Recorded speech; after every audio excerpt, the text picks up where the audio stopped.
ज्ञान के मार्ग में पीछा नहीं रहना चाहते तो जुड़े हमारे चैनल अनमोल जानकारी के साथ और पाइए अच्छे अच्छे ज्ञानवर्धक जानकारियाँ। दोस्तों, हमारे भारत भूमि में इस प्रकार के पेड़ पौधों की जानकारी समाप्त न।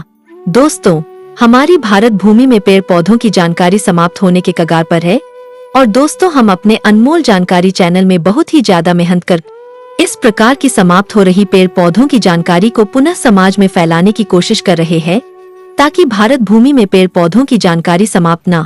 दोस्तों, भगवान शंकर ने इसकी प्रशंसा करते हुए यह भी कह डाला है कि इस पौधे से मनुष्य मृत्यु को जीतकर ब्रह्मदेव के समान आयु वाला हो जाता है। और दोस्तों, भगवान शंकर जी की बात को कभी झुठलाया नहीं जा सकता। भगवान शंकर ने स्वयं कहा है कि इस पौधे का ज्ञान प्राप्त करके मनुष्य गगनचर हो जाता है, अर्थात दोस्तों आकाश में भ्रमण करने वाली शक्ति प्राप्त कर लेता है। तो दोस्तों, ये वीडियो बहुत ही ज्यादा रिक्वेस्ट करने पर हमने बनाई है, इसलिए दोस्तों इस वीडियो को जरा सा भी मिस मत करना। इस वीडियो को ध्यान से देखना। और हाँ दोस्तों, आप लोगों को इतना बता दूं, अनमोल जानकारी मेरा चैनल नहीं बल्कि आप सभी दर्शकों का चैनल है। दोस्तों, अगर आप चाहते हैं कि इस प्रकार के पेड़ पौधों की दुर्लभ जानकारी आपको हमेशा मिलती रहे तो हमारे चैनल अनमोल जानकारी को सब्सक्राइब कर लेना। दोस्तों, अनमोल जानकारी में आप सभी दर्शकों का साथ हमें बहुत जरूरी है। दोस्तों, हम आप सभी दर्शकों के साथ में जुड़ करके पेड़ पौधों की जानकारी को एक बार पुनः हम समाज में फैलाने के प्रयास में लगे हैं। दोस्तों, एक बार माता पार्वती भगवान शंकर जी से पूछने लगी कि है स्वामी, आप सभी जड़ी बूटी और पेड़ पौधों के विद्वान हो, हे भोलेनाथ, हे प्रभु, मेरा मन अत्यंत हर्षित और प्रफुल्लित हो रहा है। जो मेरा मन है अत्यंत हर्षित और प्रफुल्लित हो रहा है, हे प्रभु, आप मुझसे श्वेत पुनर्नवाकल्प के दिव्य गानों को कहिए। दोस्तों, आज के इस वीडियो में मैं आप लोगों को श्वेत पुनर्नवाकल्प के बारे में बताऊंगा, तो इसलिए इस वीडियो को ध्यान से देखना है। वीडियो को आधा अधूरा छोड़ करके नहीं जाना है।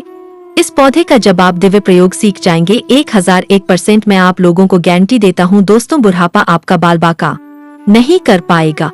आप चीर यौवन को प्राप्त करेंगे और आप अपनी आयु को भी अपनी मृत्यु को जीत सकते हैं। भगवान शंकर ने काकचंडीश्वर कल्पतंत्र में वनस्पति विज्ञान में इसके बारे में माता पार्वती को कहा है। माता पार्वती कहती है कि हे स्वामी, विद्वानों का कहना है कि पुनर्नवा से मनुष्य शरीर का कायाकल्प कर सकता है तथा सर्प की भांति नवीन शरीर धारण कर सकता है। जिस प्रकार दोस्तों जो सर्प है अपनी केचुल को त्याग करके नवीन शरीर धारण कर लेता है, उसी प्रकार भगवान शंकर ने काकचंडीश्वर कल्पतंत्र में वनस्पति तंत्र में माता पार्वती को इसके कल्प के बारे में बताए। जब माता पार्वती ने प्रार्थना की, भगवान शंकर ने हर्षित होकर माता पार्वती को कहा कि हे देवी, सबसे पहले तुम्हें पुनर्नवा का आयुर्वेदिक लाभ बता रहा हूँ, सो तुम ध्यान से सुनना, फिर इसके दैवीय चमत्कार को कहूँगा। तो दोस्तों, आप लोगों को भी मैं जानकारी के लिए, ज्ञान बढ़ाने के लिए इसके सबसे पहले आयुर्वेदिक लाभ बता रहा हूँ। फिर दोस्तों, मैं आप लोगों को इसका दैवीय प्रयोग बताऊंगा जिससे मनुष्य अपनी उम्र को बढ़ा सकता है। भगवान शंकर माता पार्वती को इसके आयुर्वेद लाभ बताते हुए कहते हैं, सफेद पुनर्नवा की झड़ को गाय के घी के साथ अगर मिलाकर नेत्र पर अंजन करे तो नेत्रगत व्याधि शीघ्र नष्ट हो जाती है। नेत्रगत व्याधि में जितनी भी नेत्र की पीड़ा है, नेत्र में दर्द है, नेत्र में लालिमापन आ गया है, नेत्र व्याधि जितने भी रोग है, सारे रोग नष्ट हो जाते हैं। भगवान शंकर इसका दूसरा प्रयोग बताते हुए कहते हैं कि हे पार्वती, दूध से पुष्प, शहद से अश्रु अर्थात आँखों से जो आंसू निकलते हैं वो बीमारी दूर होती है। कांजी से नेत्र का अंधापन दूर होता है। अधिक क्या कहूँ, हे पार्वती, पूर्ण नेत्र को नवीन बना देता है, अर्थात दोस्तों जो हमारे नेत्र है उन्हें नवीन कर देता है। भगवान शंकर पुनर्नवा की प्रशंसा करते हुए इसका तीसरा फायदा माता पार्वती से कहते हैं कि हे पार्वती, इसकी जड़, फल और कोमल पत्ते को छाया में सुखाकर गाय के घी के साथ सेवन करने से पी लिए रोग ठीक होता है। दोस्तों, जिसे हम नाभि का खिसक जाना या फिर तिल्ली का बढ़ जाना ये बोलते हैं, तो इसे हम पी लिया रोग बोलते हैं, ये ठीक हो जाता है। भगवान शंकर कहते हैं कि मिश्री के साथ इसके चूर्ण को जो मनुष्य पीता है वह मनुष्य सैकड़ों वर्ष तक निरोग जीवन जीता है। अर्थात दोस्तों जो रोग है उनका बाल बाका नहीं कर पाता, मनुष्य दीर्घ जीवी होता है, निरोग काया प्राप्त करता है। और भगवान शंकर इसकी प्रशंसा करते हुए माता पार्वती को यह भी कह डालते हैं कि हे पार्वती, ज्योतिस्मति और इसके जड़ के चूर्ण को पीने से मनुष्य जो मनुष्य की काम अग्नि है वह बढ़ जाती है। अर्थात मनुष्य की जो यमन क्षमता है, जिसे हम स्टेमिना बोल सकते हैं या फिर संबंध बनाना बोल सकते हैं, वो बढ़ जाता है। इसकी जड़ और मधुर रस अर्थात शहद, ये दोनों को 177 करने से बुढ़ापा दूर होता है। अब इसके मैं दैवीय प्रयोग बता रहा हूँ। सो दोस्तों, आप लोगों को ध्यान से सुनना है वीडियो में। और भी आगे जानकारी बताने से पहले बस आप लोगों से इतना निवेदन है दोस्तों, अभी तक वीडियो को लाइक नहीं किए हो तो वीडियो को लाइक कर देना, चैनल को सब्सक्राइब कर लेना और कमेंट बॉक्स में जय हिंद जय आयुर्वेद जरूर लिखें, क्योंकि दोस्तों हमें गर्व होना चाहिए कि इस प्रकार के पेड़ पौधे आज भी हमारी भारत भूमि में है और माता भारती की कृपा से इस प्रकार के पेड़ पौधों का ज्ञान हमारे भारत भूमि में समाप्त नहीं हुआ है। माता ने अपने गर्भगृह में इसे छुपा करके रखा है। आइए इसके हम दैवीय प्रयोग जानते हैं। दोस्तों, रविवार के दिन जब पुष्य नक्षत्र पढ़े तो पुष्य नक्षत्र में सूर्योदय से पहले अर्थात प्रातःकाल जो सफेद पुनर्नवा की जड़ और पत्र है, इसे इकट्ठा कर लेना चाहिए और सूक्ष्म चूर्ण बना लेना चाहिए और इसके सूक्ष्म चूर्ण को घी और मधु के साथ अलौकिक करके 1 माह के लिए घर के पवित्र स्थान पर रख देना चाहिए। आप लोगों को जानकारी के लिए बता दूं, घी और मधु ये दोनों दोस्तों सेवन करने से मनुष्य की मृत्यु भी हो जाती है। इसलिए जब भी आप यह क्रिया करें किसी वैद्य या फिर जो आयुर्वेद की अच्छी जानकारी रखते हो उनके समीप में रह करके ही करना। तो भगवान शंकर कहते हैं कि 1 माह तक अगर घी और मधु के साथ अलौकिक करके इसके चूर्ण को पवित्र स्थान पर रखे और 1 महीने बाद पवित्र होकर के बसंत ऋतु में प्रतिदिन एक निश्चित मात्रा में अगर इनके 1 माह तक इनका सेवन करे तो हे पार्वती, इस दिव्य पौधे के प्रयोग से मनुष्य चंपा पुष्पा भांति अर्थात चंपा के पुष्प के समान कोमल शरीर प्राप्त करता है। सामान उनके बाल हो जाते हैं, केस हो जाते हैं और बृहस्पति के समान ऐसे मनुष्य विद्वान होकर के 500 वर्ष तक जीवित रहते हैं। हे पार्वती, इसमें किसी भी प्रकार का संदेह नहीं है दोस्तों। इसलिए मैं आप लोगों को वीडियो के पहले ही बताया हूँ कि ये जो पौधा है कोई साधारण पौधा नहीं है। इसकी प्रशंसा स्वयं भगवान भोलेनाथ और अनेक प्रकार के विद्वानों ने करी है। सो इस वीडियो के माध्यम से मैं आप लोगों को और भी बताऊंगा। भगवान शंकर कहते हैं कि इसके जड़ में ताम्र उष्ण शांत होकर स्वर्ण हो जाता है।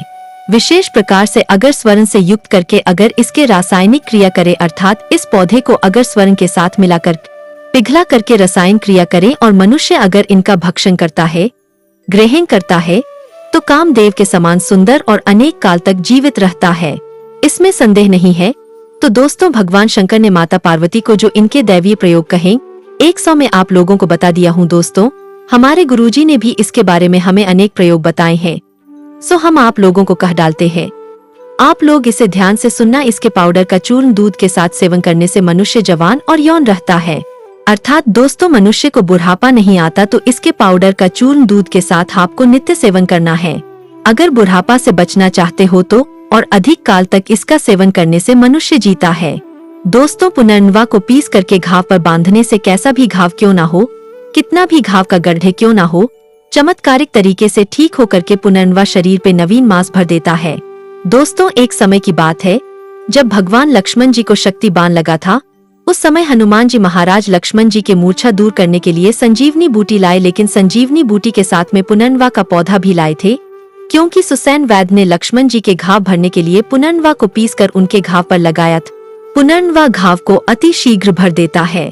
तो दोस्तों, पुनर्नवा जो है घाव को भरने का काम करता है। ये जानकारी आप किसी स्थान पर पेन कॉपी पे नोट करके रखें और यह यमन को स्थिर बनाए रखता है, अर्थात दोस्तों ये शरीर में जो हमारी यौन शक्ति है उसे बरकरार रखता है।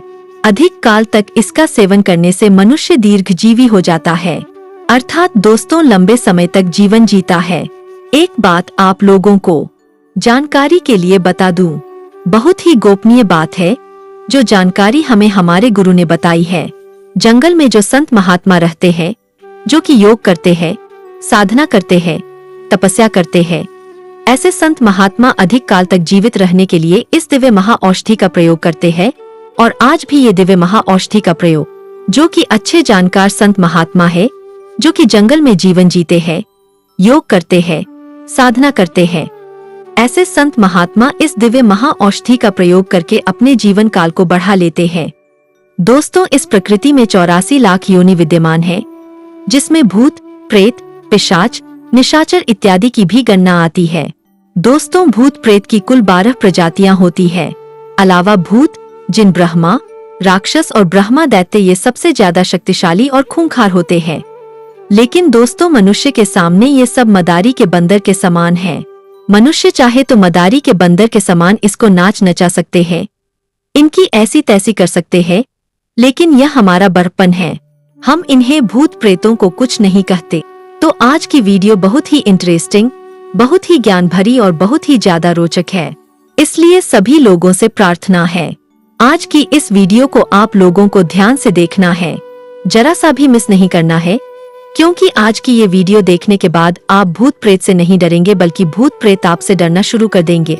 दोस्तों, हमारे स्माइल फैमिली चैनल में आप लोगों को हम ऐसे दिव्य पेड़ पौधे एवं जड़ी बूटी की जानकारी भी सिखाते हैं, जिससे भूत प्रेत बहुत ही ज्यादा डरते हैं। तो चलिए इस वीडियो को आप लोगों को ध्यान से देखना है।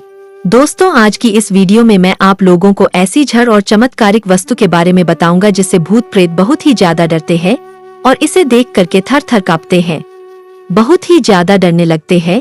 और इतना ही नहीं, इन वस्तुओं से जो मैं वस्तु बताऊंगा, इन वस्तुओं से तांत्रिक, मांत्रिक और ज्ञानी जन भूत प्रेतों को दंड देते हैं और बंधन में बांध करके कहीं पर गाड़ भी देते हैं।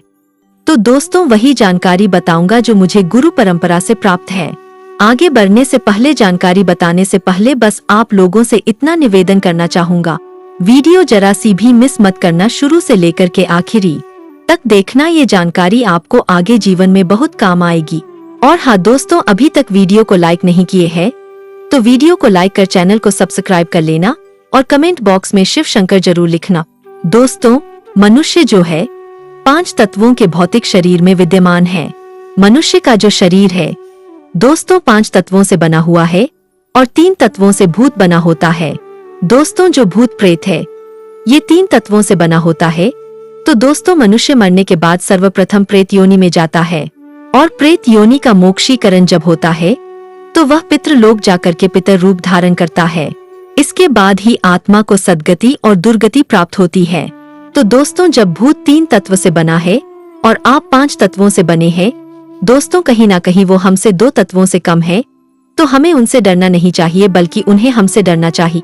दोस्तों, मैं आप लोगों को इसलिए गुप्त बात भी बता दे रहा हूँ कि कितने तत्वों का बना है, ये क्या होता है, ताकि ये बेसिक जानकारी आपको रहे।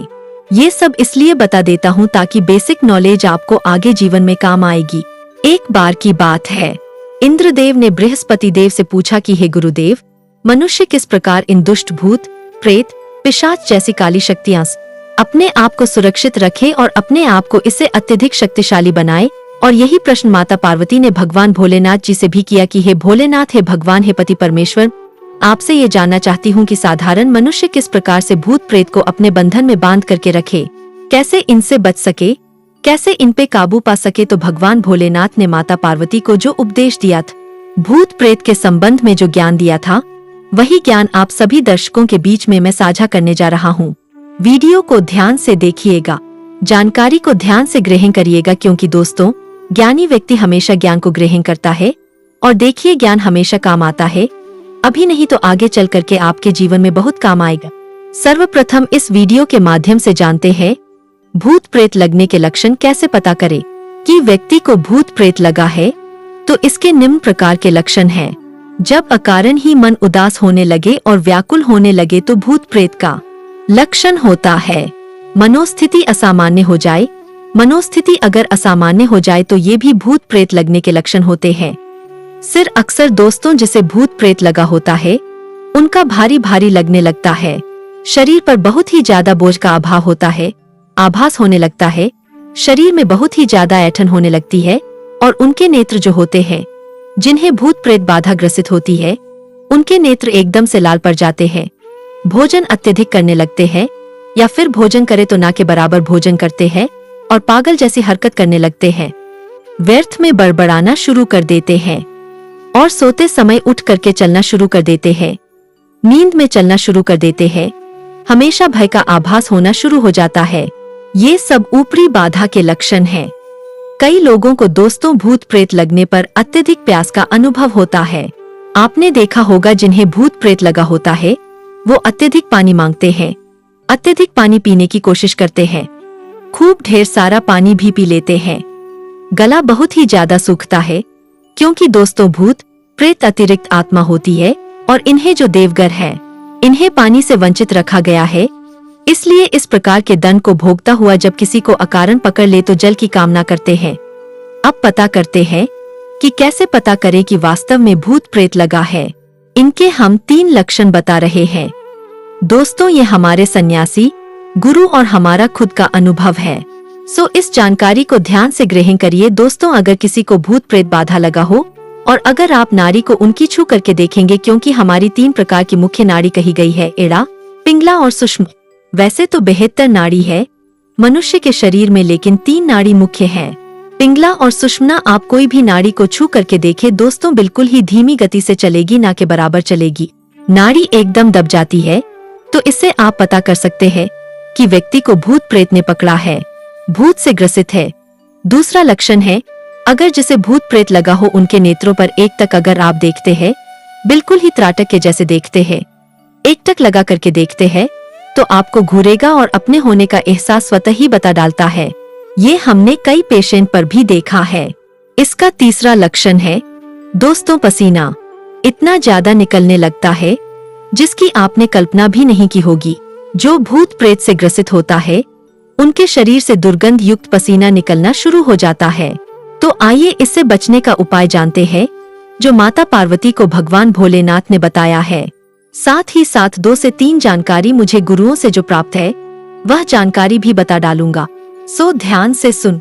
भगवान ने माता पार्वती को कहा, भगवान भोलेनाथ ने कि जो मनुष्य किसी भी सात्विक मंत्र का जाप करता है, चाहे वह मंत्र हनुमान जी का हो, राम जी का हो, दुर्गा जी का हो, भोलेनाथ जी का हो, राम जी का हो, जो मनुष्य किसी भी देव स्वरूप देवी देवताओं के सात्विक मंत्र का जाप करता है, उसे भूत प्रेत बाधा कभी नहीं सताती और कोई भी पवित्र मंत्र का जाप कर सकते हैं।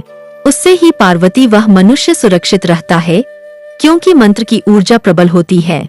मंत्र से मनुष्य के शरीर में और मंडल का निर्माण होता है और मंडल से शक्ति पुंज का निर्माण होता है, जिससे मनुष्य हमेशा सुरक्षित रहता है।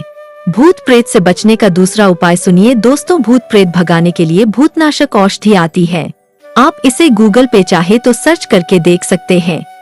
भूत प्रेत भगाने के लिए भूतनाशक बहुत प्रकार की औषधि आती है, जिसे जलाकर के अगर किसी को भूत प्रेत बाधा लगी हो या ग्रसित हो, उन्हें अगर जला करके इसका धुआं सूंघा दिया जाए तो बिल्कुल ही तत्काल छोड़ करके भाग जाते हैं। अब तीसरा लक्षण सुनिए, जो माता पार्वती को भगवान भोलेनाथ ने बताया है। सभी मनुष्य को इस जानकारी को जरूर धारण करना चाहिए। माता पार्वती से भगवान भोलेनाथ कहते हैं, हे पार्वती, जो मनुष्य तुलसी की जड़ अपने गले में धारण करता है, उसे भूत प्रेत और ऊपरी बाधा नहीं सताती, बल्कि उसे देख करके और भी डरता है, घबराता है। क्योंकि दोस्तों, तुलसी की जड़ कोई साधारण जड़ नहीं। तुलसी की जड़ धारण करने से व्यक्ति की ओज और तेज ये बढ़ जाता है, और जिस व्यक्ति की ओह और तेज अर्थात व्यक्ति ओह से और तेज से संपन्न, ऐसे व्यक्ति से भूत प्रेत स्वतः ही डरते हैं। और एक रिसर्च के अनुसार 20 फीट के दायरे तक अगर कोई व्यक्ति तुलसी की माला पहने हो और अगर सात्विक हो और अगर वह तुलसी के माला धारण किया है, तो 20 फीट के दायरे तक भूत प्रेत या फिर पतित आत्मा नहीं भटकती आने की कोशिश करे तो इसके प्रभाव से वो भस्म हो जाएगी। इसके बाद दोस्तों चौथा उपाय सुनिए, जो कि भूत प्रेत भगाने की रामबाण औषधि है। दोस्तों, सफेद मदार की जड़, एक संत महात्मा ने हमें बताया कि सफेद मदार की जड़ भूत प्रेत और ऊपरी हवा का काल है।